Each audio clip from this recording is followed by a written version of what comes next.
পৃথিবীতে এমন একটি দেশ আছে যেখানে মানুষ সবচেয়ে বেশি সুখী, শিশুদের হোমওয়ার্ক কম, আর প্রকৃতি যেন এক কল্পনার জগৎ। আজ চলুন ঘুরে আসি সেই দেশের গল্প নিয়ে। ওয়ার্ল্ড হ্যাপিনেস রিপোর্ট বিশ্বের সবচেয়ে সুখী দেশের তালিকায় প্রথম। ফিনল্যান্ড হাজারো হ্রদের দেশ। এখানে প্রায় 2 লক্ষ হ্রদ আছে। এই দেশটি পরপর কয়েক বছর ধরে বিশ্বের সবচেয়ে সুখী দেশের তালিকায় 1 নম্বরে। এখানকার স্কুলের চাপ কম, হোমওয়ার্ক কম, কিন্তু শিক্ষার্থীরা বিশ্বসেরা এবং এখানে শিক্ষক হওয়া মানে একটা সম্মানজনক পেশা। আর সৌনা ফিনল্যান্ডে একটি শুধু গরম ঘর না, এটা একটা সংস্কৃতি। প্রায় প্রতি বাড়িতেই একটা করে সৌনা আছে।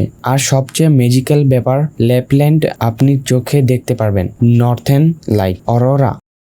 তাই যদি আপনি একদিন সত্যি করে শান্তি, প্রকৃতি আর সুখের দেশ ঘুরে দেখতে চান, ফিনল্যান্ড হবে আপনার ডেস্টিনেশন। 1,87,888টি হ্রদ আছে। এজন্য একে ল্যান্ড অফ দ্য 1000 লেকস বলা হয়। ফিনল্যান্ডের উত্তরে ল্যাপল্যান্ড অঞ্চলে ডিসেম্বর থেকে মার্চের মধ্যে দেখা যায় এই অপার্থিব আলো।